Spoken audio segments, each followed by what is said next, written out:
Thank No, you. next. Oh, Move it on. already screwed up. Good morning. Oh, boy. Boy, the lights are bright. Yeah, just stare at these guys in the front. Yeah. Good morning. How is everyone? Excellent. Thank you so much for coming to our presentation this morning. We hope that it's insightful, fun, but very knowledgeable. So thank you. My name is Jack Wilson, and I am the CRO of Bulletproof. I've already had the joke, CRO, watch your wallet. Yeah. What I would like to say is I take tremendous pride in managing a team of over 100 professionals in my organization.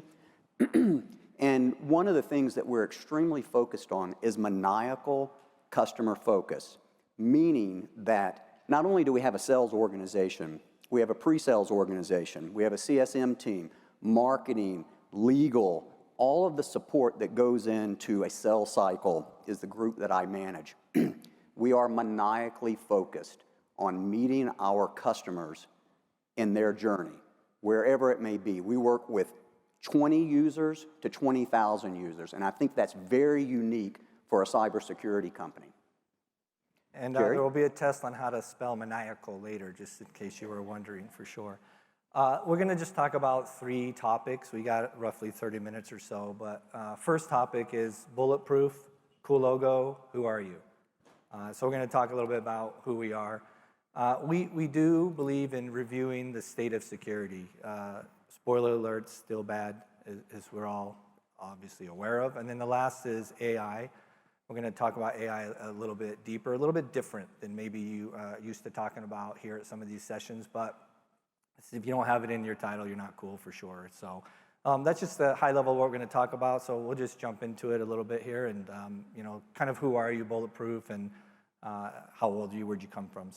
So who is Bulletproof? I know we've got a cool name, but we've actually been in business for 20 plus years.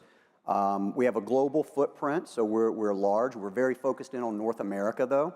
And we have 2 state-of-the-art SOCs, one in Canada and one in the States to support the North American clients.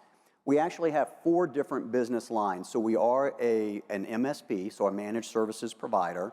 As I mentioned, we have our 2 SOCs, so we have the whole Security Operations Center. And then we have a security services team that last year, I believe they did over 1,500 pen tests, which I'll talk about that in a minute. And then we have a complete professional services organization to work with you and your organization to get you to wherever you need to be. You see that on the slide here, GLI. GLI acquired us in 2016.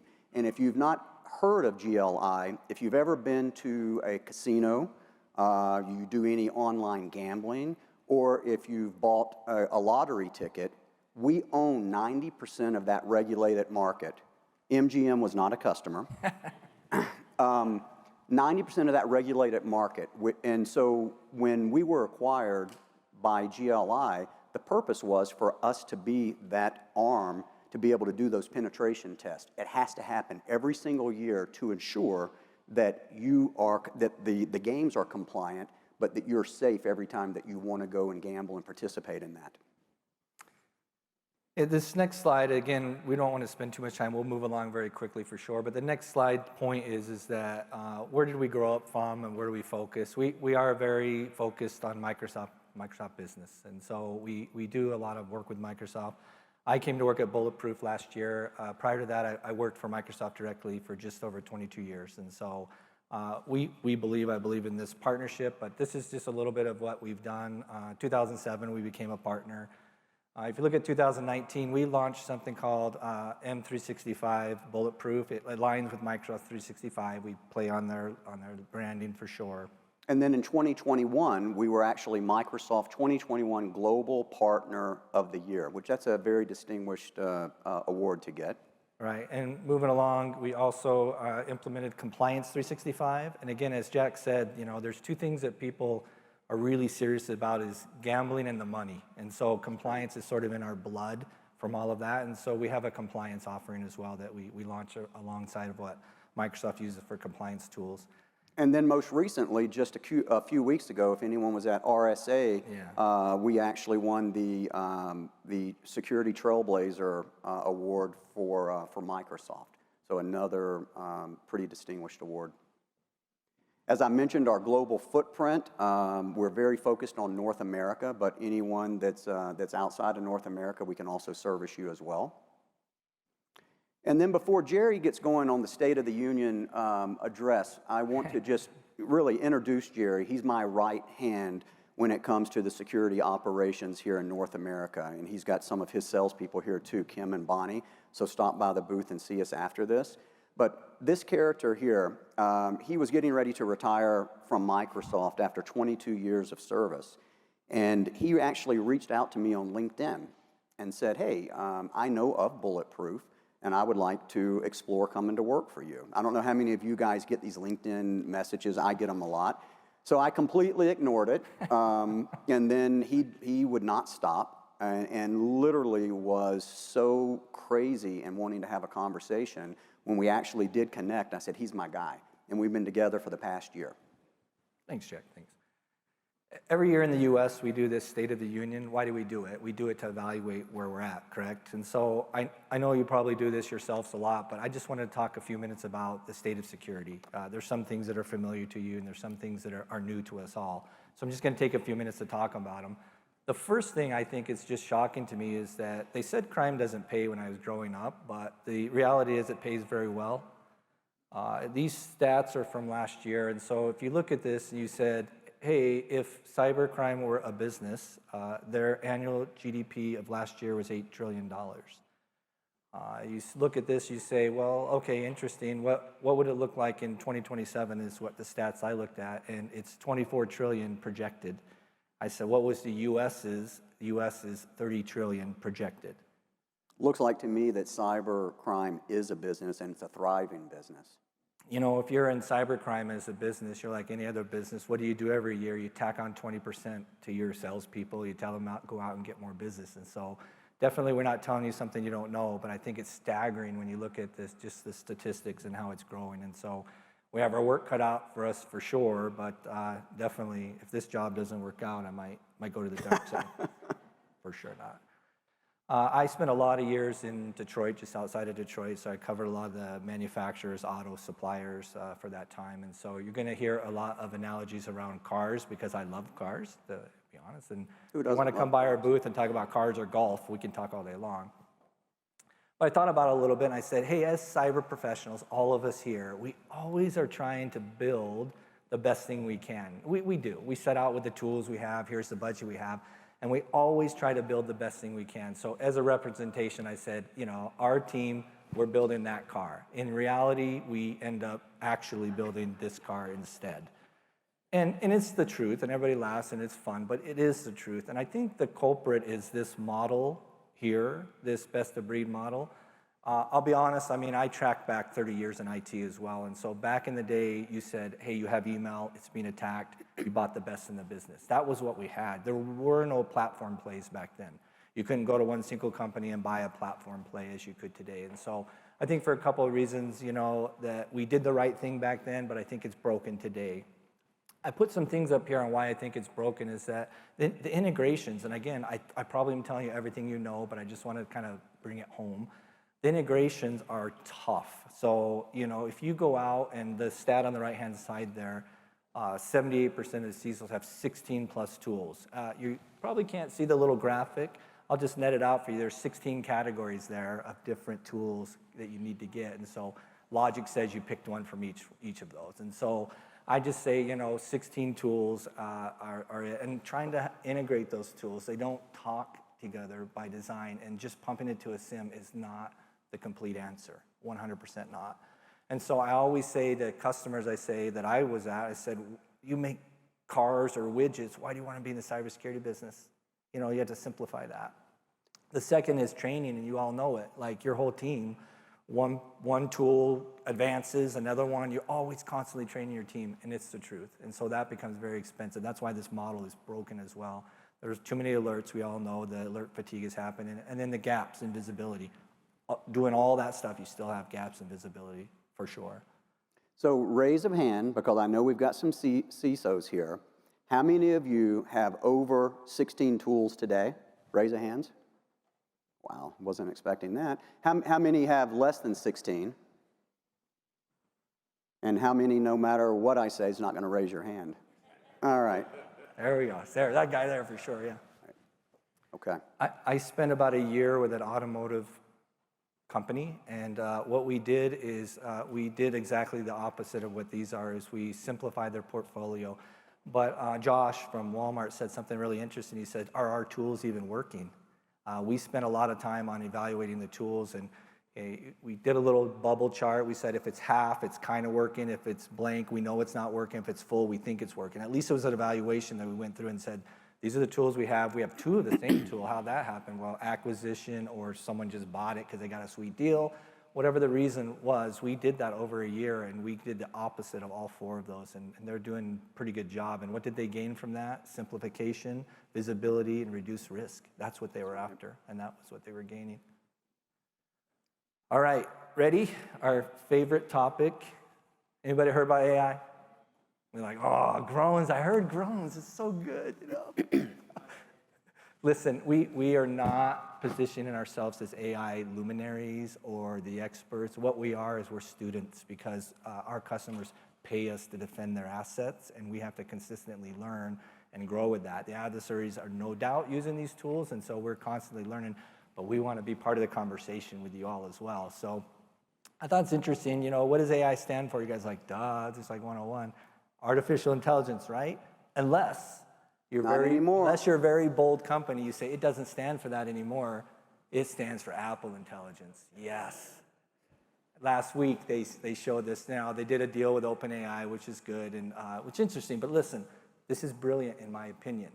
On the Uber ride to the airport, I asked my driver. I said, "Do you use AI?" "Yeah, I do." "What do you use?" ChatGPT. "Great, awesome. What do you do with it?" Fumble around, do this or this or that. Why that is brilliant is because now Apple is saying you don't have to learn anything new. Just use your iPhone, use your iPad, use your MacBook, and we'll just integrate this AI into that and help you out. And so I think it's very brilliant. I think it's bold.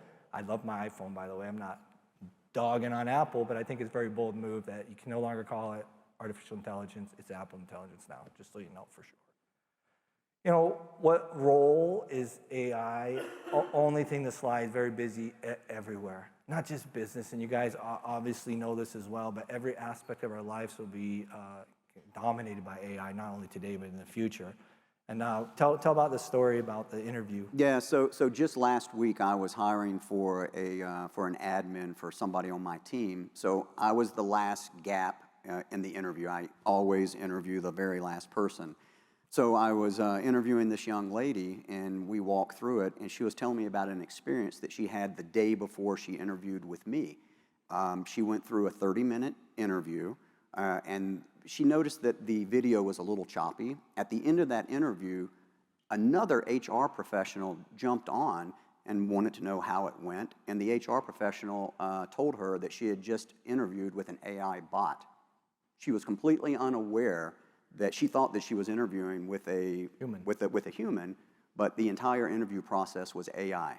I can't mention the name of the company, but it's out there, and it's real. I just heard about it last week. Any of you using AI completely to do your interviews? If you're bold enough to raise your hand. See, it's really, really interesting though, right? Yeah. This was a large organization too, so I was surprised to hear it. All right, something else you already know, the pace. The pace is extremely fast, but I'm just gonna put it out there so we could talk about it. And whether you think we're too optimistic or we're too pessimistic about it, I think it's fascinating. I'll just use Facebook as an example. It took 4.5 years to get 100 million users, and ChatGPT 3 months. Crazy. You know, and by the way, that's open source now. ChatGPT 3, you can go out and build on that open source today. So I'm just, again, we're talking, we're having a conversation. The pace is fast, probably faster than we ever thought about, for sure. This is something, again, you already know and was mentioned by Josh, which was interesting, is that the two winners of this year are still the two winners of last year. The things that we have to do with phishing and stolen identities are still the two most prevalent attacks. And so we all know that. Why am I even bringing that up? Because these are the new attacks that we're all having to deal with. But the things that it's doing with the old attacks are things like it's automating them at scale now. So all of those things that our adversaries are doing, they're using AI to automate at scale, which they couldn't do as well. It's basically creating new attacks, of course, and enhancing the existing ones they're doing.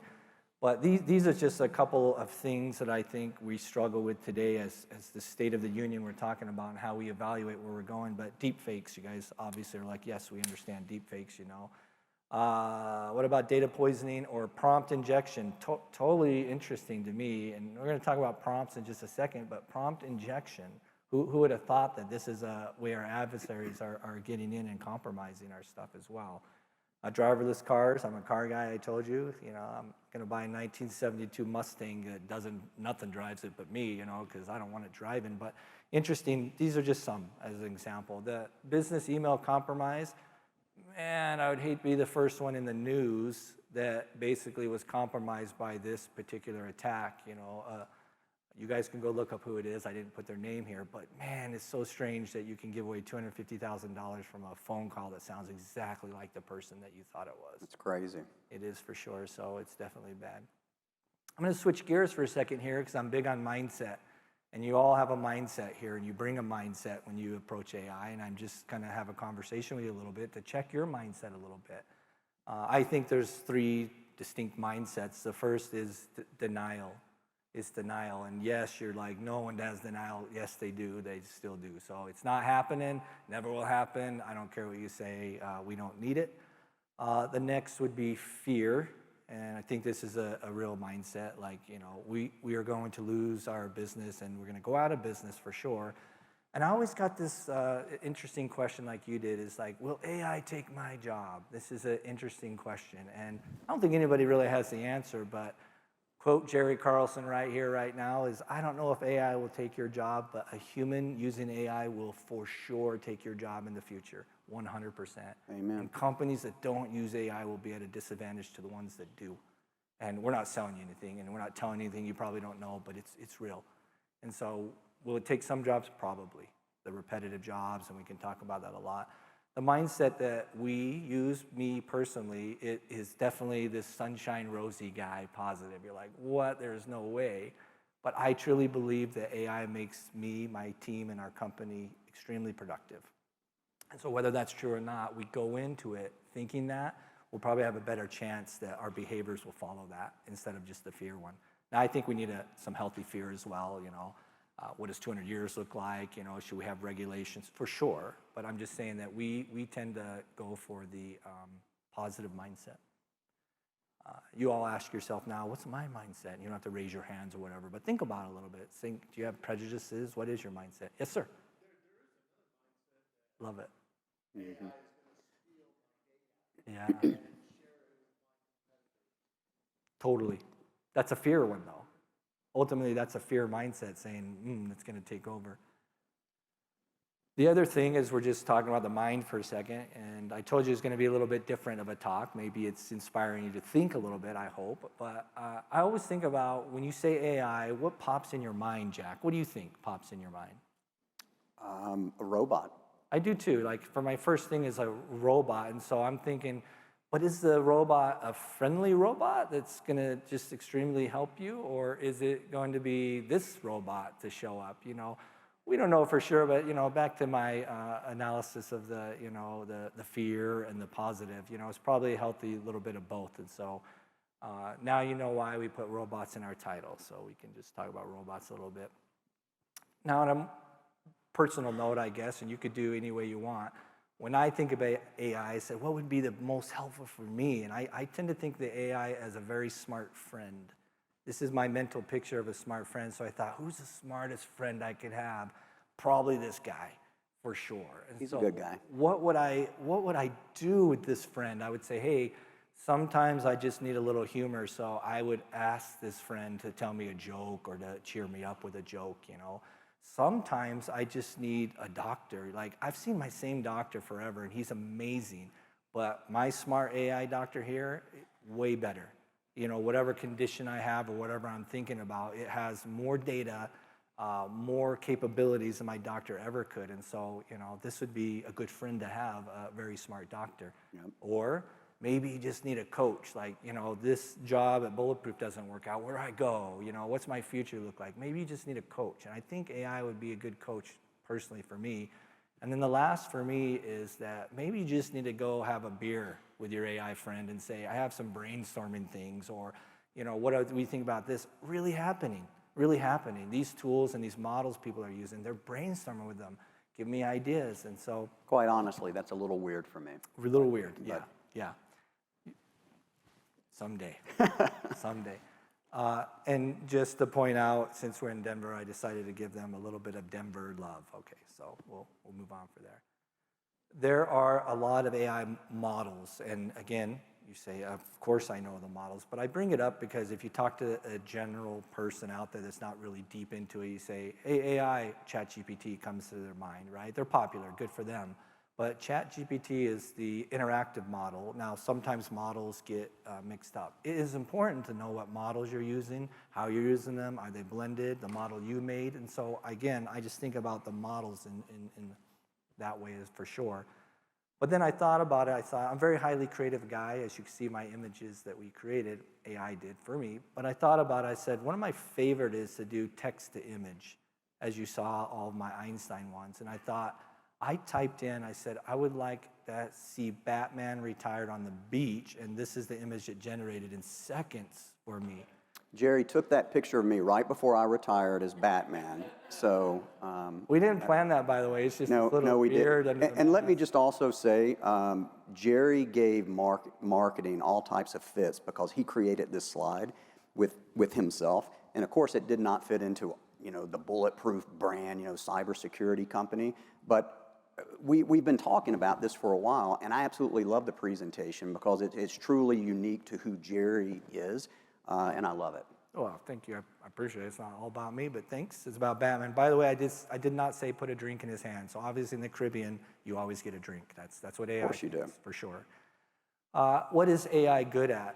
You could have different models of thinking around it, but I believe this today is that AI is very good at the three things here: knowledge, information, and data. And as you go up this pyramid here, you can see that data in itself really doesn't have value in itself. It's just data until it becomes up the chain to information. And really the value creation is in the knowledge, what we do. But what it doesn't do today, my humble opinion, it doesn't have wisdom, right? It doesn't have wisdom yet. Now maybe it will in the future. And so my whole point about that is that you still need wisdom, and you still need experience, and you still need partners that have that. And I believe that the marrying of those two will give a new thing for both customers and businesses as well.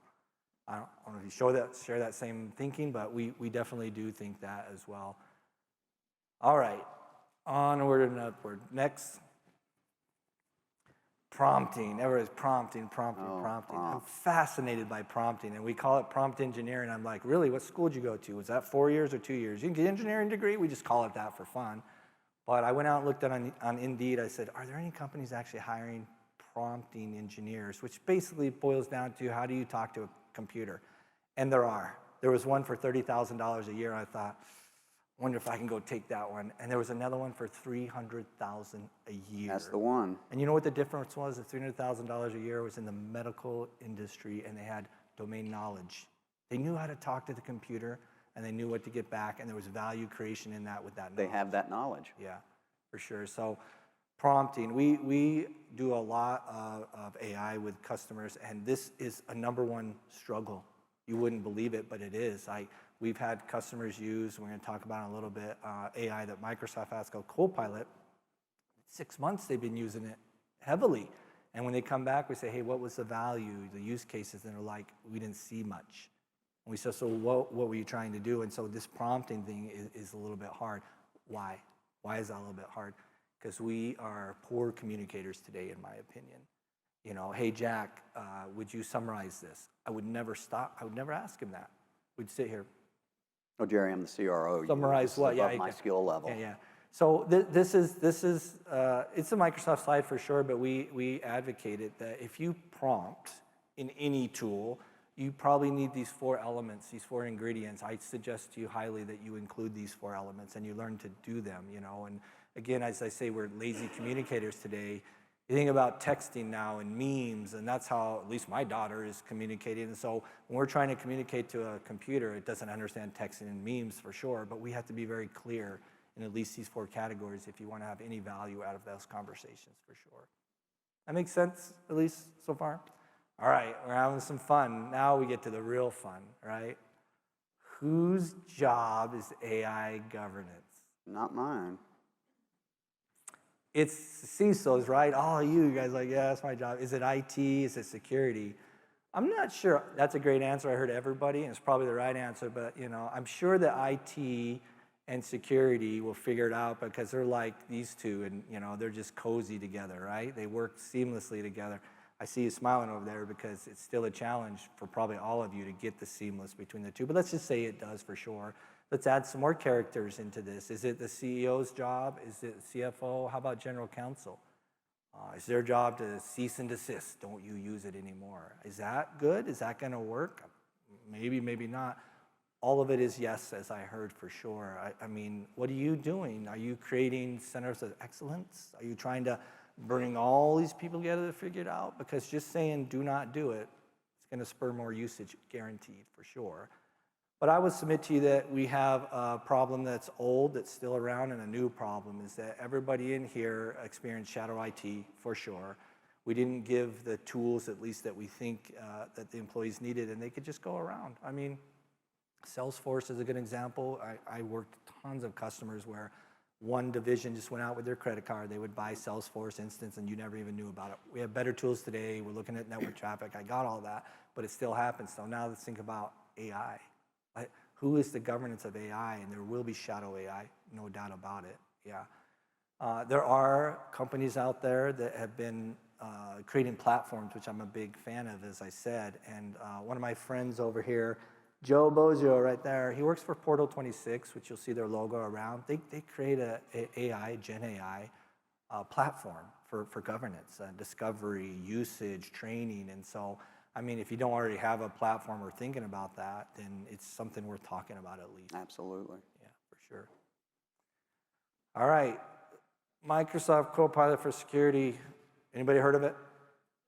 2, 3, 5 people. Anybody using it? I can't see your hands very, but you can keep raising it. We're hand raisers up here, so you just know we're gonna have you raise your hands. And so we have been doing this since last August. We were early adopters. We worked with their engineering team because we have, some SOC skills, security analyst skills.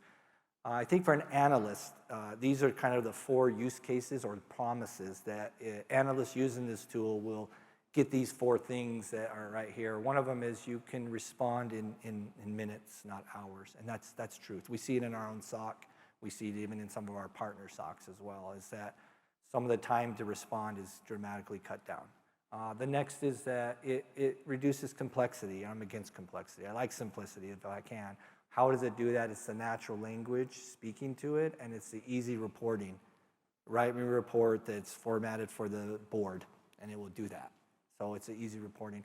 I know anecdotally one of our tier 3 SOC analysts, he spent about 35 to 40 minutes just kind of documenting a case. We've already finished the case. It's all done. 30 to 35, 40 minutes to document this case. And we're Copilot users internally as well. 3 minutes. 3 minutes for the same workload. So for him personally, it's a Very aha. productive. It's a aha for him. The last is you strengthen expertise. And so I'm sure you guys have no problem hiring SOC people if you run your own SOC. You do. Still 4 million shortage, whatever that number is. But this is really intriguing to me is that a tier 1 analyst doesn't know how to reverse engineer a script usually, or they're not tier 1 anymore, they're tier 3, you're paying them more. But now you can actually upskill them, and it's reality. It's not just marketing. It really does work. And so you have the ability to use your tier 3 to share the knowledge with tier 1 where they don't have to talk to them as well. So those are kind of the 3 promises, but this is, with our whole Copilot theme is that, you still need an experienced captain.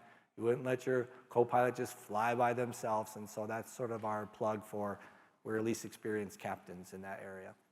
I talked about SOC analysts and Copilot for Security, and if you're watching Microsoft or looking at some of their use cases, they're really focusing on this one, which is a good one.